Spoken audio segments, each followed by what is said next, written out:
अच्छा, ये किस्सा सही है? हमने कहीं से सुना था तो हमने जीतू जी से पूछा, पर ऐसा कोई किस्सा हुआ था क्या? एक ही समय शायद एंट्री हुई थी बॉलीवुड में आपकी, हिंदी फिल्म इंडस्ट्री में। जी, पहले श्रीदेवी जी की हुई थी जी। उसके बाद उनको भी गैप आया, तो फिर मैं उस गैप को एडवांटेज लेके मैं आ गई। अच्छा। जी, तो सरगम से फर्स्ट फिल्म मेरी सरगम, ओके। उससे एंट्री हुई है।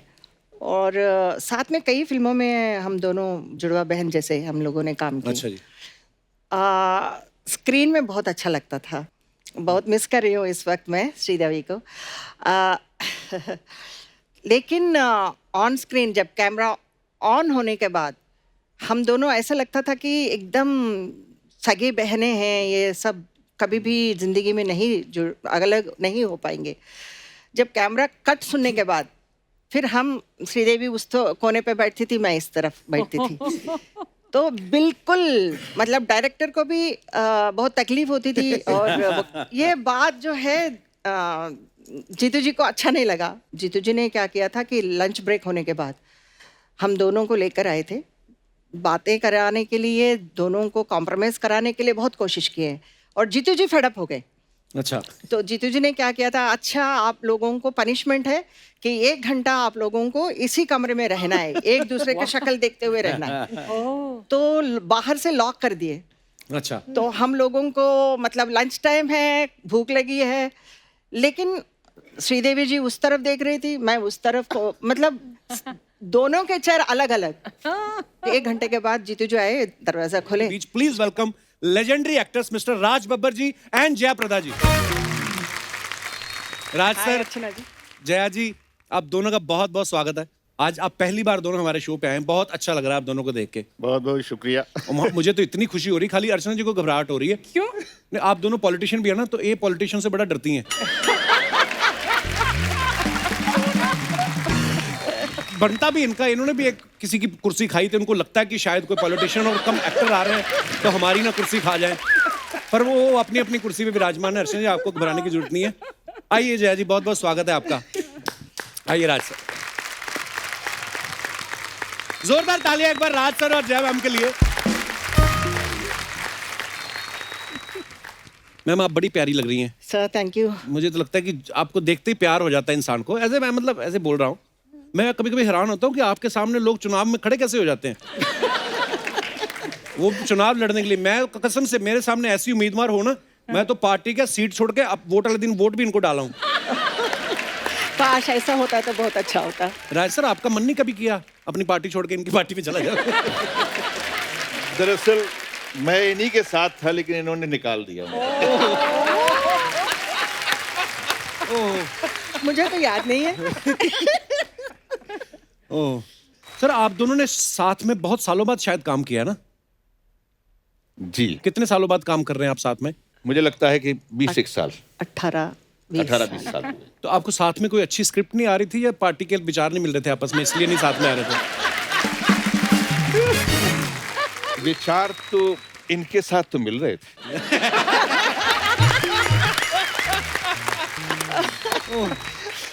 और अच्छा। इनके और हमारे विचारों में कभी ऐसा लगा नहीं कि हम तो जहां भी मिले अच्छे विचारों से मिले। अच्छे विचारों से ही मिले। अच्छे विचार होते हैं, लेकिन समाज नहीं इकट्ठा होने देता। पार्लियामेंट में ऐसे, हाय नमस्ते राज जी, नहीं, कभी कभी गले भी मिलते थे हम लोग, ऐसी बात कहीं नहीं। ऐसे राज जी ऐसे ऐसे देख के हाय जी यार। राज सर, हमने सुना भी था कि 80s में सब हीरोइंस जो चाहे जीनत जी या पद्मिनी जी, सब बोलते आपके साथ काम करना चाहती थी। तो मैं सोचता था कि यार मतलब क्या राज सर उनको पेमेंट ज्यादा दिलवाते हैं या अपनी भी दे देते हैं उनको? तो मेरे दिमाग में आ रहा था, मैं कभी मुलाकात होगी तो मैं पूछूंगा। आपका सोचना भी सही है, मुझसे तो ज्यादा ही पैसे मिलते थे उनको। जया जी, मैं आपसे ये नहीं पूछूंगा कि आप फिल्मों में कैसे आई, कैसे ब्रेक मिला। मैं ये पूछना चाहता हूँ, साउथ वालों ने आपको छोड़ा कैसे? कोई कौन जाने देगा कि हमारी हीरोइन वहां जाए, है ना? कैसे कैसे आना हुआ आपका? वो जाने नहीं दिया। वाकई आपने जो प्रश्न सही पूछा।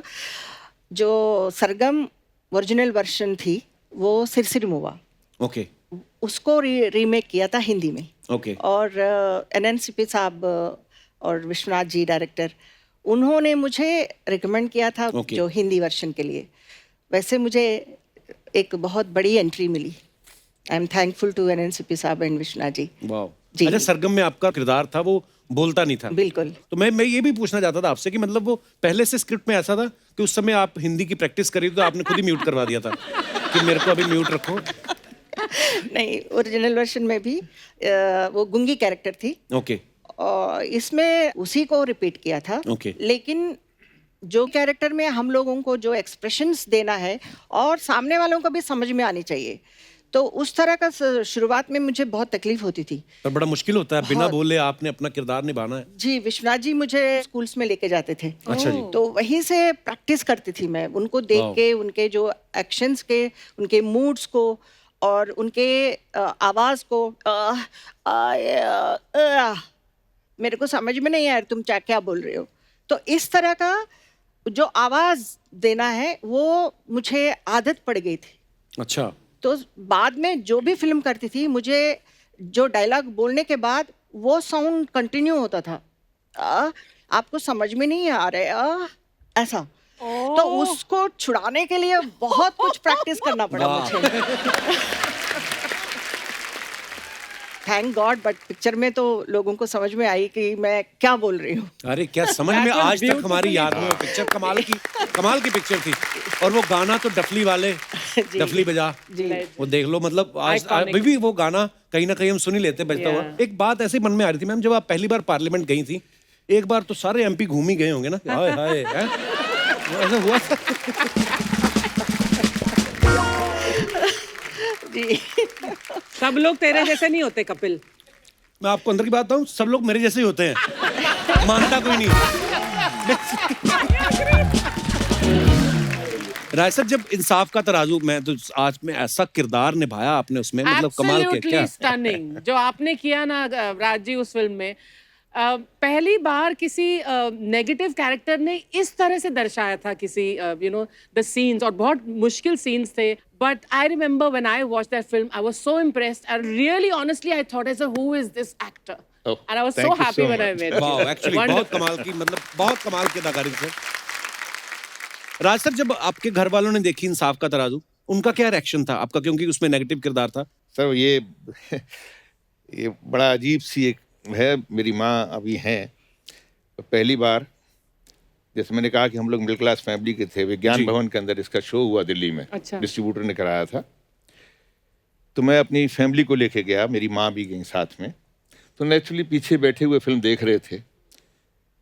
तो फिल्म के दौरान जीनत अमान तक तो ठीक था, जैसी पद्मिनी कोल्हापुरे वाला सीन आया, तो आप दिल्ली की ऑडियंस से और उस नॉर्थ की ऑडियंस से वाकिफ हैं जी।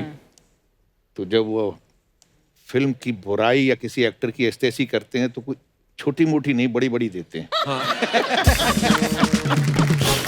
तो उन्होंने बड़ी बड़ी देना शुरू किया और मेरी माँ ने रोना शुरू किया। और मेरी माँ ने मेरे बड़े धीरे से कहा कि पुत्र असी थोड़ा खा लांगे। क्या कहा? कि हम थोड़ा खा लेंगे, तू ऐहो जे कम ना करे।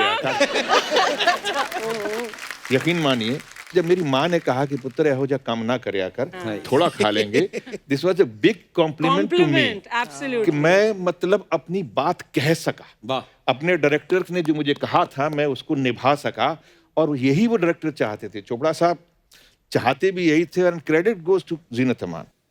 और उनकी चोट भी लगी, गिरी भी, मैंने बांधा भी, सब कुछ किया। बट सैल्यूट करता हूँ कि मेरे ख्याल से इस तरह का कोऑपरेशन किसी एक्टर से मिलना बहुत बड़ी बात है। और इस सब के बावजूद भी उन्होंने मेरे काम की तारीफ की और मुझे लोगों के बीच में इस बात को कहा कि ही इज गुड। पहचान यही है। सर, मैम आपने 80s में तकरीबन सब हीरो के साथ, और आपने भी सब एक्ट्रेसेस के साथ काम किया है। कुछ सवाल हैं जो होते हैं, लोगों के मन में क्यूरियोसिटी रहती है उनको जानने की। तो ये लोग पूछना चाहते हैं कि आपको बताना, मैं आपको कुछ लाइनें पूछूंगा, आपको बताना कि ऐसे कौन करता था, आपके को स्टार्स जिनके साथ आपने काम किया। सेट पे लेट कौन आता था सबसे ज्यादा? राजेश खन्ना जी बहुत लेट आते थे। अच्छा जी। नॉर्मली मैं साउथ की रहने वाली हूँ और साउथ में ज़्यादा काम करती थी, तो मैं 7 बजे, मतलब 7 बजे ऑन सेट रहती थी। वाह। तो यहाँ आने के बाद 9 बजे सेट पे रहने का कॉल देते थे। लेकिन मैं आने के बाद मेकअप करके फिर मैं पूरा दिन मैं वहाँ पे कमरे में बैठती थी मेकअप रूम में। अराउंड 8 o'clock आते थे इवनिंग, 8 PM। वाह, फिर आने के बाद बड़ा पाव खाते थे, उसके अच्छा। बाद फिर शूटिंग होता था। एक शॉट 9 बजे पैकअप। वाह, सुपरस्टार, क्या बात है। आपके साथ भी कभी ऐसा कोई एक्सपीरियंस हुआ है सर? सब लेट होने का, देखिए आप कोई लेट आए या कोई लेट जाए उससे फर्क नहीं पड़ता, आप अपने उस वक्त को कैसे इस्तेमाल करते हैं।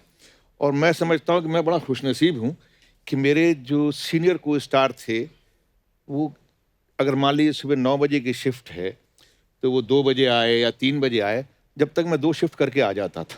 अच्छा, वाह। अक्सर ये होता था कि मैं लेट आता था। वाह। मैं 5 शिफ्ट करती थी, अच्छा, Oh God. 5 shift yes. करती थी एंड ऑल स्टार्स। तो शराबी फिल्म के लिए मतलब ऊटी से मैं ट्रैवल करके इवनिंग में ट्रेन में ट्रैवल करके I used to reach Chennai. Chennai में मैं एयरपोर्ट में नहाती थी, वाह, नहा के मैं फ्लाइट में बैठती थी। Then I used to reach Coimbatore. Coimbatore में मेकअप फ्लाइट में करती थी। Oh. Oh.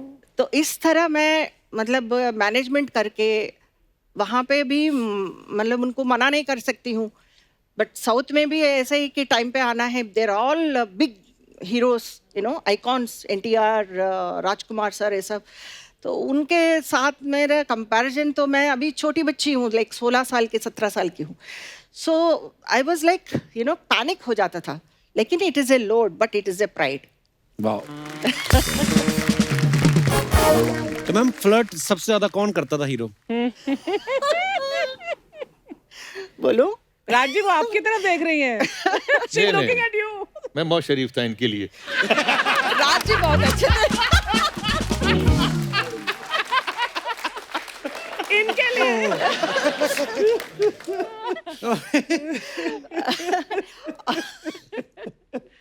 मैं बोलूं? नहीं बोलूं? नहीं, बोलिए, प्लीज बोलिए। मैम। धर्म जी।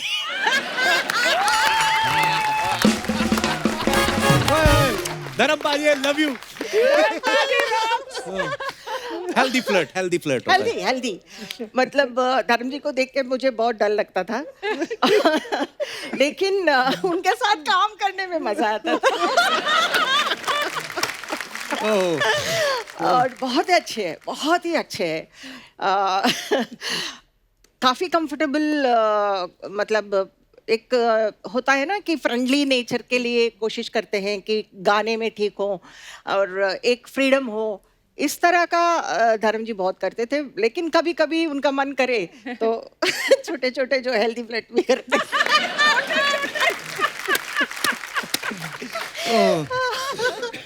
आई लव यू धर्म जी। अच्छा, डांस करने में सबसे ज्यादा दिक्कत किसे होती थी? आप बोलिए। मैं तो कभी सोचता भी नहीं था कि डांस करना पड़ेगा। अच्छा, और बेचारे डांस डायरेक्टर जो हुआ करते थे उनका इम्तिहान होता था। ऐसा नहीं है, तो बहुत हम्बल है, but he is so good in dance also. ऐसा नहीं है, बट इट डिपेंड्स इनकी ऑन वजह से द करता मूड। पंजाबी लोगों के 8 बजे के बाद ज्यादा डांस करते हैं हम लोग।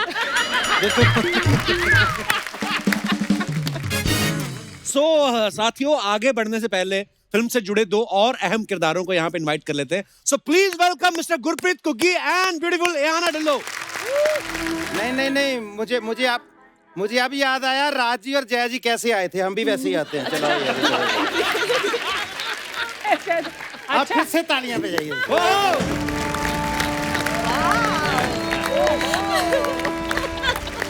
अर्चना जी, सत श्री अकाल। सत श्री अकाल जी। देखो जी, बड़े बन नहीं सकते, बड़े लोगों की रीस तो कर सकते हैं ना। कुग्गी बाजी, एहाना, आप दोनों का बहुत बहुत स्वागत है। Thank वैसे you. इसे बोलते हैं एंट्री। देखो ऑडियंस फ्रीज हो गई सारी। कुग्गी बाजी, आप पहले तो प्लीज विराजमान हो जाइए। Thank you ji, Ehana? Thank you so Thank मच, you. Thank you. बाजी, एक बात बताइए। नहीं, पहले मुझे बताइए सर, आपने ये क्या, मैं एंटर कर, मुझे लगा मैं पार्लियामेंट में आ गया हूँ। ये तो आप थोड़ा लेट आए, नहीं तो एक मंत्री और भी दिखते हैं आपको यहाँ। पाजी एक बात बताओ, एंट्री लेने को तो आप राज सर के साथ भी आ सकते थे, ये हाना के साथ ही क्यों आया आप? उनका बब्बर आपको काट रहा था? ये बब्बर नहीं काट रहा था, दरअसल इनका राज है भाई, जिसके साथ मर्जी आ जाए। अच्छा, एंट्री लेने से पहले अर्चना जी बड़े मेरे कंधे पे हाथ रख के बात हो रही थी। अच्छा ना, ये करेंगे वो करेंगे, जैसे अनाउंसमेंट हुई जयप्रदा जी को पकड़ा निकल लिए। तो मैंने 15 मिनट इहाना की मिन्नतें की, भाई मेरे साथ ऐसे जाना तो मेरी इज्जत तभी बचेगी भाई। पाजी सही सही बताना, इस फिल्म में काम करने के लिए आपने पैसे लिए या इहाना के साथ काम करने के चक्कर में जेब से दिए? अब देखो यार, पता क्या है, सच्ची बात पूछ रहे हो, इहाना अभी यंग है ना हमारे साथ, इन्होंने पहले भी काम किया है, अभी भी काम करना है। सच्ची बताऊं, आई स्वेयर टू गॉड, सिर्फ जया जी के लिए हमने इस फिल्म में काम किया है, कम पैसे में भी कर दिया। जया जी, उसका रीजन बताता हूं मैं आपको जी। क्योंकि इनको हम लोग घर में जब पिक्चरें देखनी शुरू की हमने, तो हम पे जवानी आ रही थी, डैडी जी पे जा रही थी, दोनों के फेवरेट थे ये।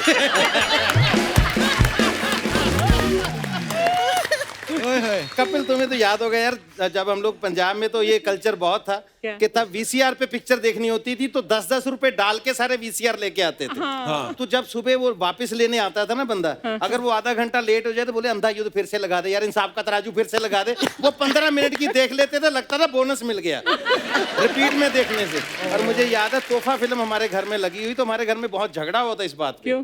वो तोहफा फिल्म लगी हुई तो डैडी के भी फेवरेट थे, तो हमें भी डैडी की वजह से ज्यादा फेवरेट हो गए हमारे भी। ये भी कौन सी चीज है, डैडी बहुत देखते हैं जिनको। तो घर में झगड़ा इस बात पे होगा, डैडी की कुर्सी भी सबसे आगे होती थी। पहले डैडी जितेंद्र जी आ रहे हैं, डैडी ऐसे बैठे होते थे। जैसे इनका सीन शुरू होता, डैडी बैठे बैठे बैठे ये हो जाते थे।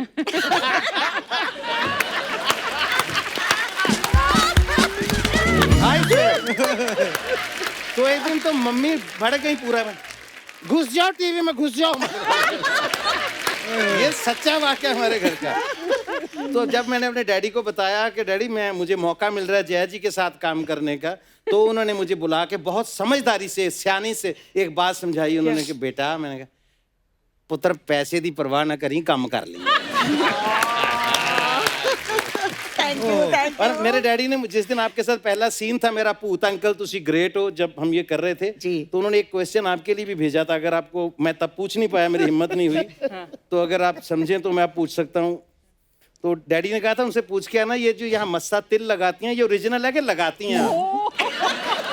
मतलब डैडी की बारीकी देखिए, मैं अपनी बात नहीं कर रहा हूँ। डैडी के नाम पर खुद पूछ रहे हो कि ये अब लगाती हैं या है जी? नहीं, पहले से है। चलो, मेरे डैडी को सुकून मिल जाएगा, बता दूंगा। अच्छा इहाना जी, मैंने ना एक खबर सुनी थी कहीं से कि जो विराट कोहली हैं हमारे इंडियन टीम के कैप्टन, उनका जो पीने वाला पानी है वो फ्रांस से आता है। आपको देख के लगता है आपका नहाने वाला पानी भी फ्रांस से आता है? नहीं, मैं जोक सपाट में ऐसे पूछ, नॉर्मली भी आप इतना ग्लो करती हैं कि आज मुझे देख के ब्लश कर रही हैं। नहीं, बहुत अच्छा लगा and thank you so much Kapil ji हमको इनवाइट करने के लिए।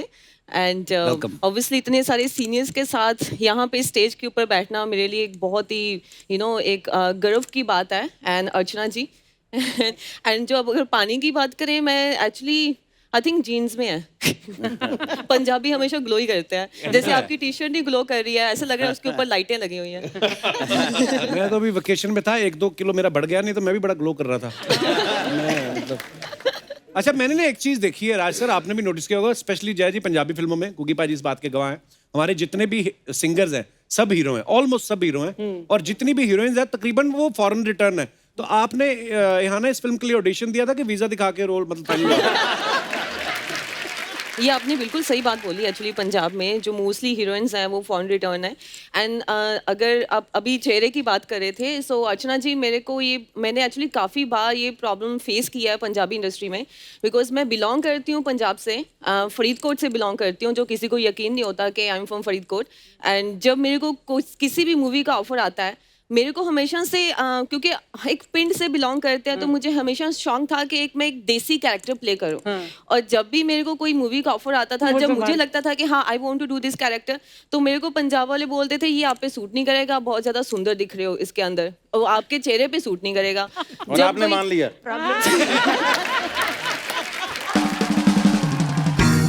लकीली आई थिंक टाइम के साथ एक्सपीरियंस के साथ चीज़ें चेंज हो जाती हैं एंड अभी भूत अंकल तुसी करे तो मैं एक बहुत ही डिफरेंट कैरेक्टर कर रही हूँ. पहली हॉरर मूवी है मेरी एंड जिसमें मैं भूतनी हूँ. भूतनी बनी है आप? यस. वाह, चिमट जाओ हमें.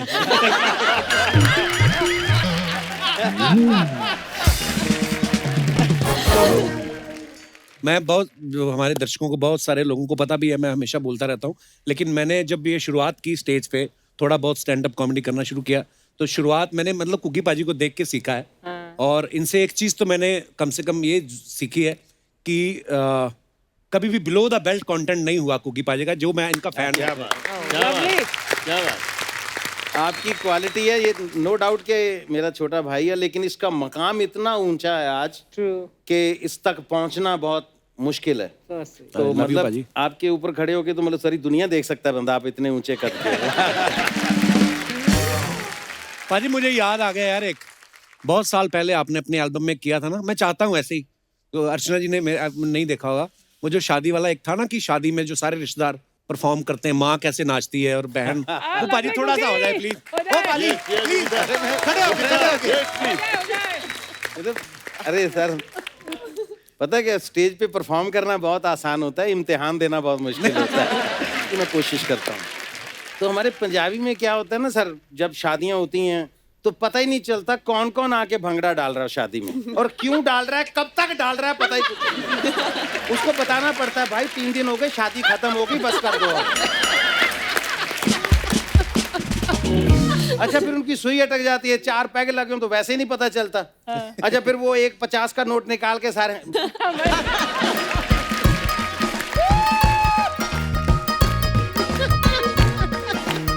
दारू पी के भी इतने समझदार होते हैं, 50 के नोट से 4 शादियां देख जाते हैं, फेंकते नहीं. अच्छा, जब 4 पैग लगे हो फिर नहीं पता चलता उनको, फिर इधर से भी निकालेंगे.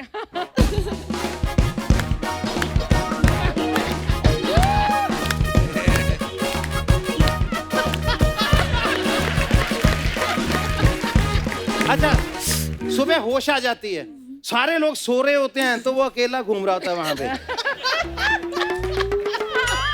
उनको पूछो, मामा जी क्या हुआ? कुछ नहीं यार, रात भंगड़ा करते वक्त पैसे गिर गए.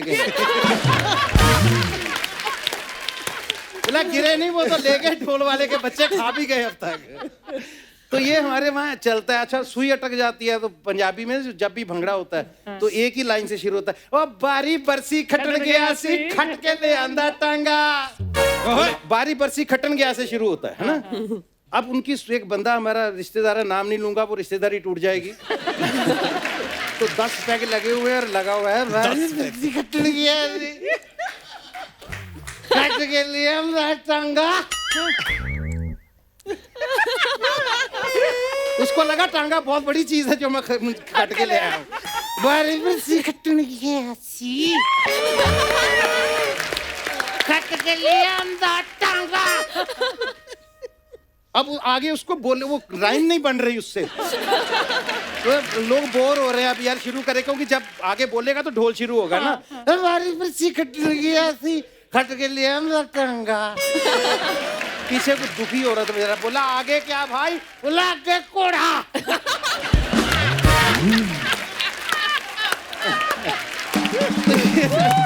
ये पंजाबियों का स्टाइल होता है, हमारी शादियों में ऐसे ही होता है. अच्छा, जब रिश्तेदार जो डांस करते हैं ना शादियों में, भांगड़ा करते हैं जो, वो ऐसे नहीं होता.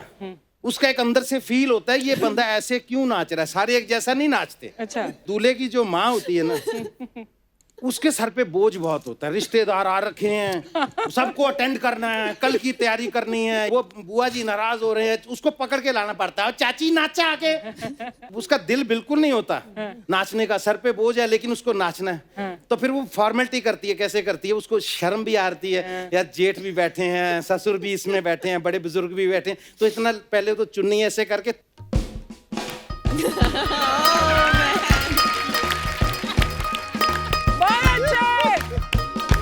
वो ऐसे शर्म के मारे थोड़ा सा नाच के निकल जाती है. अच्छा, अब लड़के के दोस्त आ गए, जेब खाली, मतलब अभी कॉलेज पास आउट किया, यूनिवर्सिटी से निकले हैं, जेब में कुछ नहीं है, डांस करना है. तो वो कैसे डांस करते थे?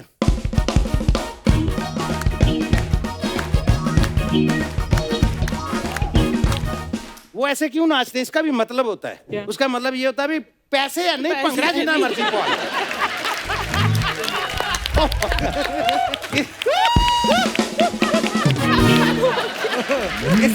इसे बोलते हैं हंसते हंसते गिर जाना।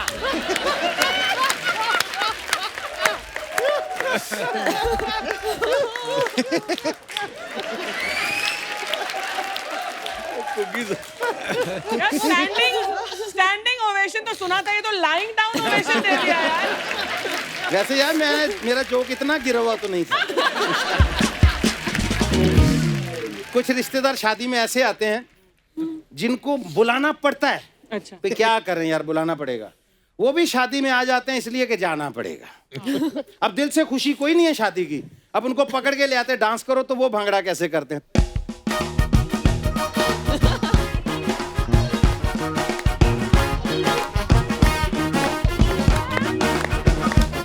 वो इसलिए ऐसे परेशान होके नाचते हैं यार, साली रुकावटें तो बहुत डाली थी, ये शादी कैसे हो गई।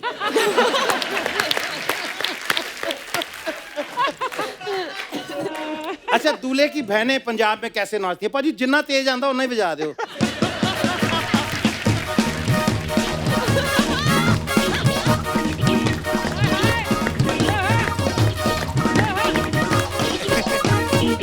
जो दूल्हे की बहनें होती हैं वो ऐसे इतने जोश से नाचती हैं। क्यों नाचती हैं? क्यों? उनको लगता है मेरा भाई मतलब शादी करके नहीं, दुल्हन लेके आया, कहीं से जीत के लेके आया ये दुल्हन। अब लड़के का बाप कैसे नाचता है, उस पे दिमाग पे उस पे भी बोझ है, काम है, लेकिन वो थोड़ा सुकून में भी है। क्यों, वो भी बताता हूँ।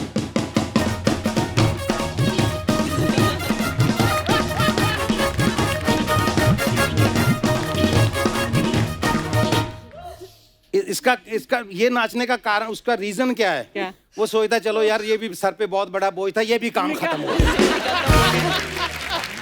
क्या बात है कुकी बाजी, thank you so much. Love you बाजी, thank you so much. Thank you ji, thank you. Love you बाजी, लव यू बाजी। भूले बिसरे गीत होते हैं ना, कपिल ने मुझे वो टाइम मेरा याद करवा दिया जब मैं भी स्टेज पे ये चीजें करता था। लेकिन सच्ची यार Mind blowing. वो Love you, टाइम याद आ गया कपिल भाई का। Thank you so very much. Thank you, बाजी, love thank you you. Kapil, love you.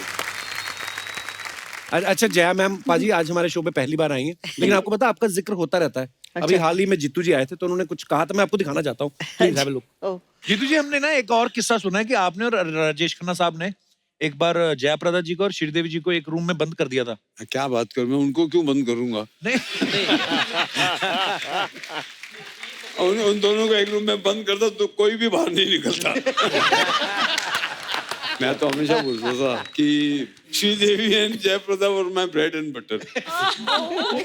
अभी ब्रेड कौन है, बटर कौन सा, वो सोच लो। Very nice. अच्छा ये किस्सा सही है, हमने कहीं से सुना था तो हमने जीतू जी से पूछा, जी। पर ऐसा कोई किस्सा हुआ था क्या? एक ही समय शायद एंट्री हुई थी बॉलीवुड में आपकी, हिंदी फिल्म इंडस्ट्री में। जी, पहले श्रीदेवी जी की हुई थी। जी। उसके बाद उनको भी गैप आया, तो फिर मैं उस गैप को एडवांटेज लेके मैं आ गई। अच्छा। जी, तो सरगम से फर्स्ट फिल्म मेरी सरगम, ओके। उससे एंट्री हुई है। और साथ में कई फिल्मों में हम दोनों जुड़वा बहन जैसे हम लोगों ने काम किया। अच्छा जी। स्क्रीन में बहुत अच्छा लगता था, बहुत मिस कर रही हूँ इस वक्त मैं श्रीदेवी को। लेकिन ऑन स्क्रीन जब कैमरा ऑन होने के बाद हम दोनों ऐसा लगता था कि एकदम सगी बहनें हैं, ये सब कभी भी जिंदगी में नहीं अलग नहीं हो पाएंगे।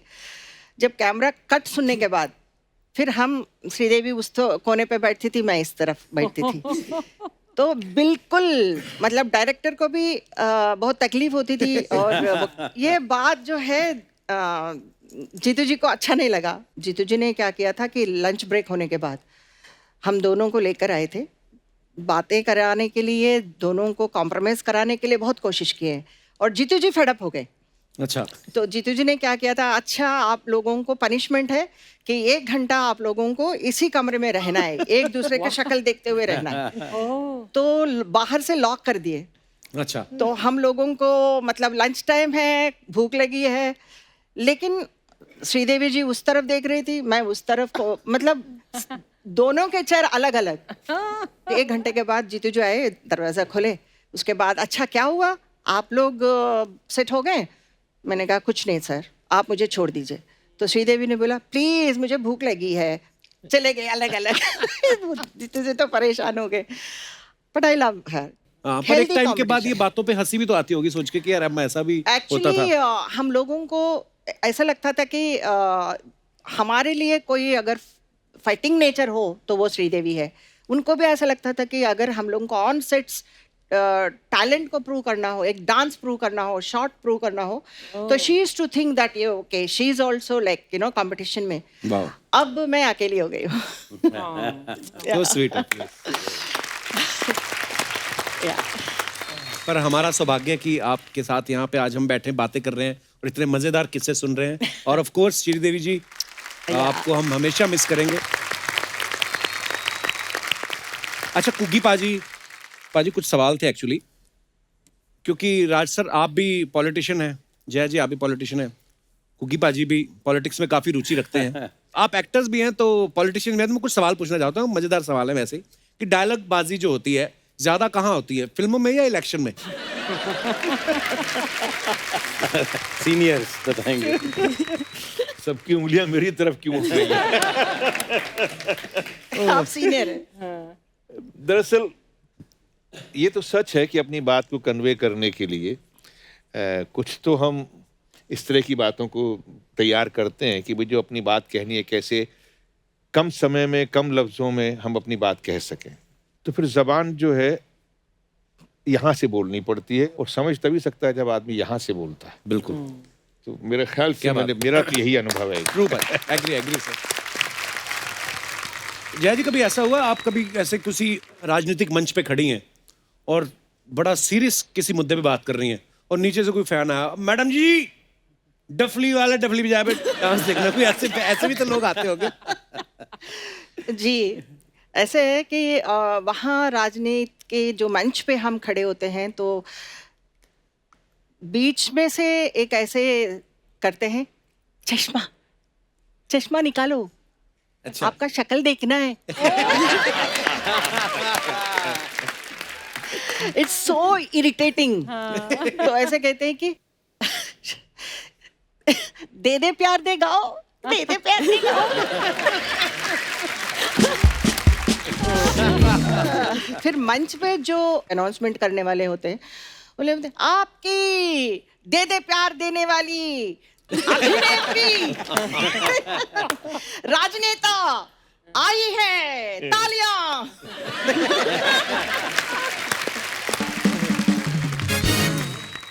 अच्छा जया जी, अफवाहें बड़ी उड़ती हैं, फिल्म स्टार्स के बारे में उड़ती रहती हैं, पॉलिटिशियंस के बारे में उड़ती रहती है, तो हम लोग नहीं मानते। हम लोग जब सामने मुलाकात होती है तो हम पूछते हैं। जय मैम, आपके बारे में एक अफवाह है कि जब आपने डेब्यू फिल्म की, आप बहुत छोटी थी उम्र में, तब आपको पेमेंट सिर्फ 10 रुपए मिले थे। Is it true? जी। कौन सी फिल्म थी ये? तेलुगु का एक फिल्म थी। मैं स्कूल में डांस करती थी। अच्छा। एनुअल फंक्शन था, तो उस वक्त मुझे एक डायरेक्टर तिलक करके उन्होंने मुझे मेरा डांस देखने के बाद फिर मेरे पापा से बात किए, मुझे ये कैरेक्टर के लिए आपके बेटी को हम साइन करना चाहते हैं। तो पापा ने कहा हॉलीडेज हैं, आप आ जाओ। तो बोले ठीक है, तो स्टडीज़ डिस्टर्ब नहीं कर रहे। तो आई वाज इन 9th। अच्छा। हाँ, तो शॉट रखा है और शॉट में फर्स्ट टेक ओके किया, तो डायरेक्टर ने कहा था कि मैं आपको एक शगुन देने वाला हूँ एंड 10 रुपीज़ लिख के गुड लक, वो मेरे को दिया है। So that was my first earning, 10 rupees. Raj sir, आपके बारे में ये अफवाह है कि आप किसी भी पॉलिटिकल रैली में जब भाषण देने जाते हैं तो पहले आप स्टेज चेक करते हो कि कहीं टूट तो नहीं जाएगा। जी, ऐसे इत्तेफाक हुए मेरे साथ। अच्छा। कि अक्सर मैं जब मंच पे जाता था तो थोड़ा लोगों का प्यार होता था, किसी को धक्का दे नहीं सकते थे, तो मुझे धक्का देते देते और कुछ लोग मुझे बचाते बचाते इतने हो जाते थे कि मंच अक्सर टूट जाता था। तो जी, मेरी तो अपनी शादी में हो गया था सर, पाजी गवाह है। मैं अपनी शादी से भाग गया था स्टेज से, 10 मिनट के बाद भाग के हम लोग अपने कमरे में बैठ गए। और पर हाँ, अक्सर ऐसा होता है। कुकी बाजी, आपके बारे में ये अफवाह है कि पिछले 2 सालों से आपने लोगों को साफ साफ कह दिया है कि मुझे तू तड़क से बात कर लोगे चलेगा, पर मुझे आप नहीं बोलना।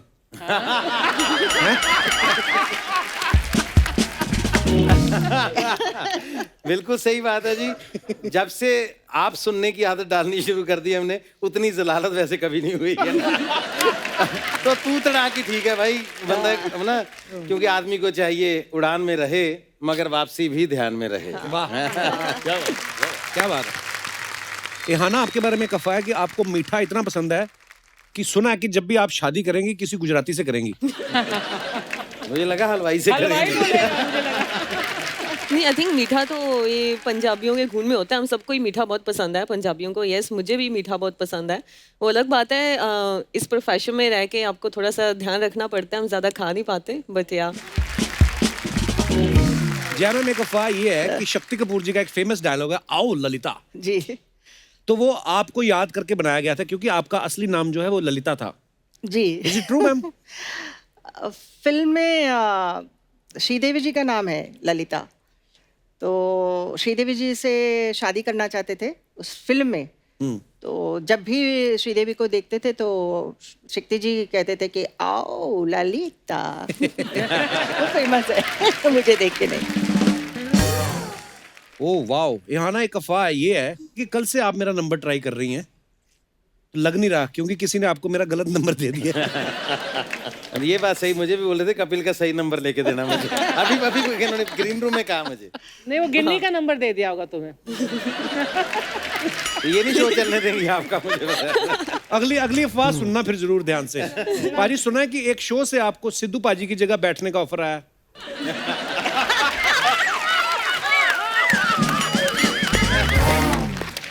ऐसा भाई भगवान करे ये अफवाह ना हो।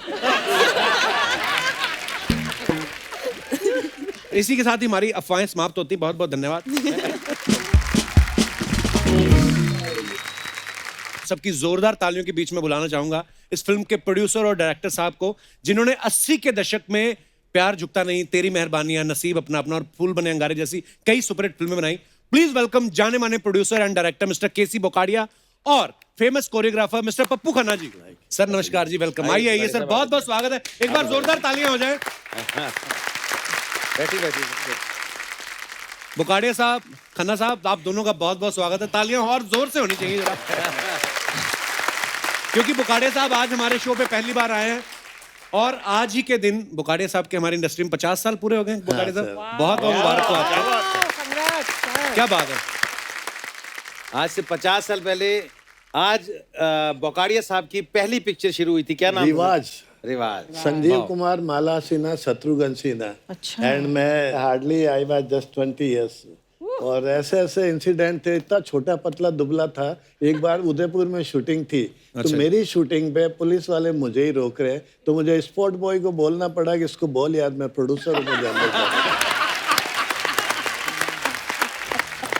और बोकाडिया साहब के बारे में सब जानते हैं। इन्होंने इंडस्ट्री के तकरीबन सब बड़े स्टार्स के साथ काम किया, चाहे धर्म पाजी हो गए, राजकुमार साहब, बच्चन साहब, शाहरुख भाई, सलमान भाई। और मतलब आज बोकाडिया साहब मुझसे मिलने के बाद आपको लगता है आपकी लिस्ट पूरी हो गई?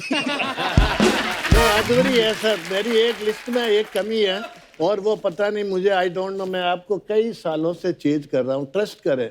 अभी तो मैं आपको फेस टू फेस बोल रहा हूँ कि मेरे पास 3-4 पिक्चरों के नेगेटिव बिकने वाले हैं। 5 करोड़ रुपया आएगा, मैं कसम से 5 करोड़ आप एक बार हाँ भरे तो दे दूंगा। Sir pleasure. End of the मैं आपको बोलूंगा कि आप करें एक फिल्म में। आई एम छोटा मोटा अच्छा डायरेक्टर। मेरे लिए बहुत ऑनर की बात है। ये रिकमेंड करेंगे, ये बोलेंगे कि I know my job. Sir हम देखते आ रहे हैं आपकी फिल्में। देखने में और करने में बड़ा फर्क है ना सर। आज से ही है, आपको देख तो मैं भी रहा हूँ, मैं भी दूर से ही देख रहा हूँ।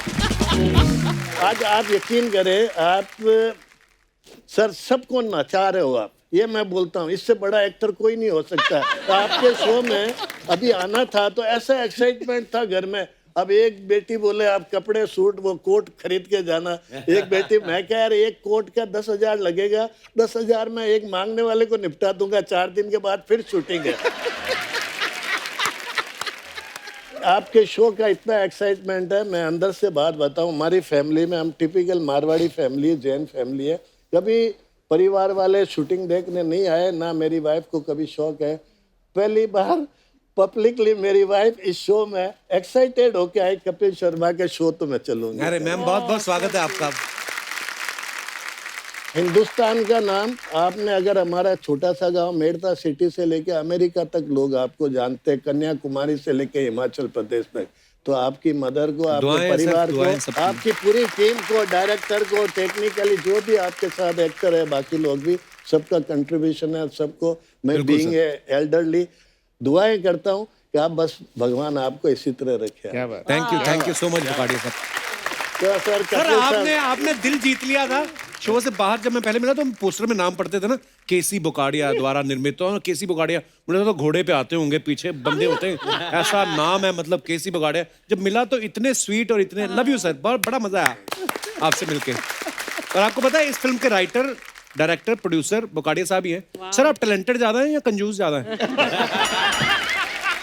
नहीं मैं कंजूस तो नहीं, वो तो सर क्या, मैंने तो अगर कंजूस की बात होती तो मैं इतनी हिट फिल्में देने के बाद मेरे पास 1 फुट भी जगह नहीं है, अपनी एक गाड़ी की साइकिल भी नहीं है। फकीर आदमी हूँ सर, सिवाय फिल्म के अलावा कोई नहीं है मेरे पास। लव यू सर, क्या सर बात आप है। दिल से बहुत रिच है सर, ऐसा मत बोलो आप। मैंने बहुत अच्छा पीरियड गुजारा फिल्म लाइन में। एक फिल्म बनाई हम तुम्हारे सनम, शाहरुख खान, सलमान खान, ऐश्वर्या राय, माधुरी दीक्षित, कपिल साहब। मुझे सिर्फ आपने लिफ्ट नहीं दी, बाकी सब मेरा दुर्भाग्य मुझे है। टाइम लग गया, नहीं तो मैं तो 24 घंटे में हम तुम्हारे सनम का सेटअप बनाया। मैंने कहा जी आप क्या लेते हो मुझे नहीं मालूम, मैं आपको 2 करोड़ रुपया दूंगा, 20 दिन का काम है। उस वक्त वो 1-1.5 करोड़ की रेट थी उनकी। जैसे आपको मैं बोला कि आपकी रेट 50 करोड़ होगी, मुझे नहीं मालूम, मैं ईमानदारी से 5 करोड़ रुपया आपको देने को तैयार हूँ। शाहरुख खान साहब को हमने बोला जी आप फिल्म देख लो तमिल की। आप यकीन करें बब्बर साहब वो नेक्स्ट डे आ गया, बोले बुकाड़िया साहब मैं तो इस तरह की फिल्में मुझे समझ नहीं आती, मैं करूंगा तो आपके लिए करूंगा। मैं क्या करिए सर, बड़ी मेहरबानी होगी। उसके बाद में सर 2 करोड़ में से 94 लाख रुपीस देना। एक दिन मेरे बेटे प्रमोद बुकाड़िया को खान साहब बोलते हैं, बुकाड़िया जी इज टू गुड मैन यार, you ask him, I will not charge single पैसा फ्रॉम हिम। 94 लाख रुपीस 2005 का मायना रखता है सर। तो मैं गया खान साहब को बोला, खान साहब हम तो कोई ऐसी प्रॉब्लम है नहीं, हाथी बैठ जावे तो बकरी से बड़ा हो गया, ऐसा तो कोई। बोले नहीं यार बुकाड़िया साहब आप तो कुछ लाओगे तो कुछ बेच बाच के लाओगे, मैं तो 94 लाख रुपीस 5 मिनट शादी अटेंड करके ले आऊंगा। ऐसे भी लोग हैं सर हमारे फिल्म लाइन में, बताते हैं। ऐसा नहीं मैं फकीर हूँ, मैं लेता जा रहा हूँ, ये बात नहीं है। मैं देने पे भी मास्टर हूँ, आपको बताऊँ। मैं बच्चन साहब के पास गया सर, वहाँ हबीब नडियाड वाला जी थे, मैं गया, बच्चन साहब मिले, नमस्ते जी नमस्ते, बैठिए। तो हमने वो बच्चन साहब को बोला आप पिक्चर करिए, बोले करेंगे। तो बोले मैं क्या सर पैसे प्राइस बोलिए। 1 मिनट में अमिताभ बच्चन जी पीक पीरियड, मैं भी अपने आप में कैसी बोगड़िया समझता हूँ, कभी नीचे समझा ही नहीं साला क्या आपने जो ऐसा है। तो बच्चन साहब वो जया जी उन्होंने, वो हबीब ने, उस वक्त 70 लाख प्राइस थी उनकी। तो उन्होंने बोला कि अब बच्चन साहब सुन रहे, माफ कर देना, कोई आपकी बुराई नहीं कर रहा, मैं इंसिडेंट बता रहा हूँ। तो वहां से उन्होंने बोला सर मेरे को, हबीब जी ने बोला 80 लाख रुपया। तो मेरे को पता नहीं क्या मैं बोला आपका हीरो लाख भी घूमता है क्या? अमिताभ बच्चन प्राइस 1 करोड़ रुपया। क्या बात। उन्होंने 80 मांगा, 1 करोड़। पहले वो न्यूज छपी थी सर के पहला अमिताभ बच्चन को 1 करोड़ केसी बोकड़िया ने दिया, वो अलग बात है। अगेन उनकी बड़प्पन है कि उन्होंने मेरे से 70 ही लिया। क्या बात। ये उनका बड़प्पन है 70। और उसके बाद जब मैं साइनिंग अमाउंट देने गया ना मैडम, तो उन्होंने बोला कि बुकाड़िया साहब मैं पहली फिल्म साइन कर रहा हूँ जहाँ कोई डायरेक्टर नहीं है, कोई स्टोरी नहीं है। हमने कहा बच्चन साहब देखो आप भी बिजी, मैं भी बिजी, मेरे पास भी 4 पिक्चर एट ए टाइम चल रही है। जब आप जो रोल करते हो कोई और कर नहीं सकता, जब आप हो ही नहीं तो मैं वो स्टोरी देख के सुन के क्या करूँगा। अब आप आए हो तो स्टोरी लाना मेरा काम है। तो ये बिल्कुल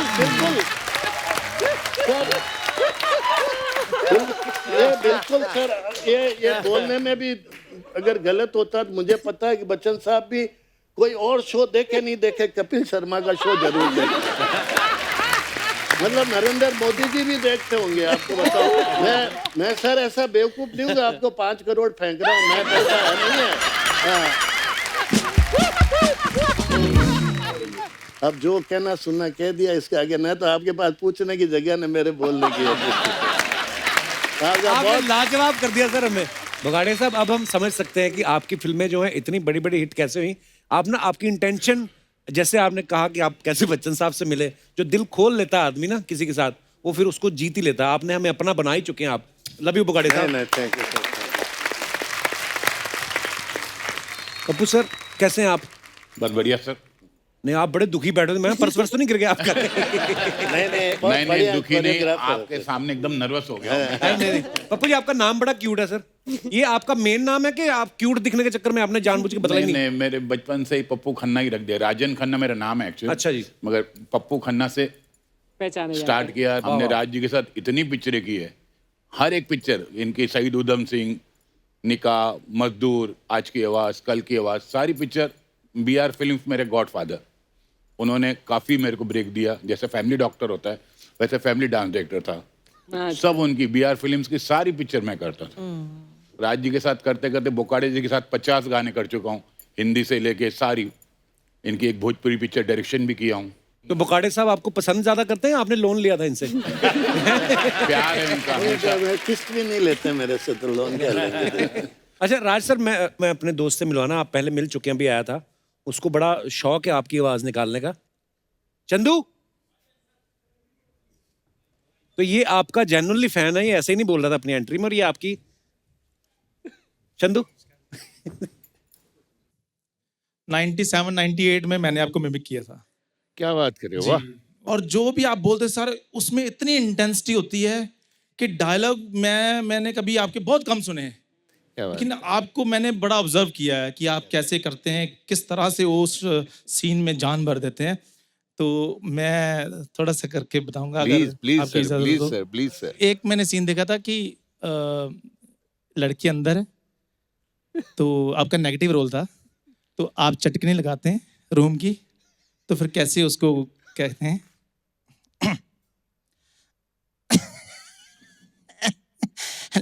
ललिता,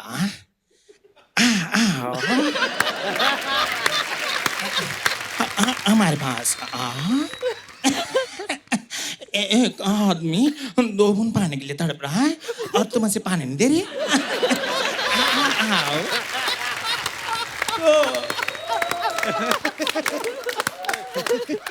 सर, आंखों में आंसू आ गए सर। मैं आपका बहुत thank you bro. Chandan, God bless you. Thank you so much.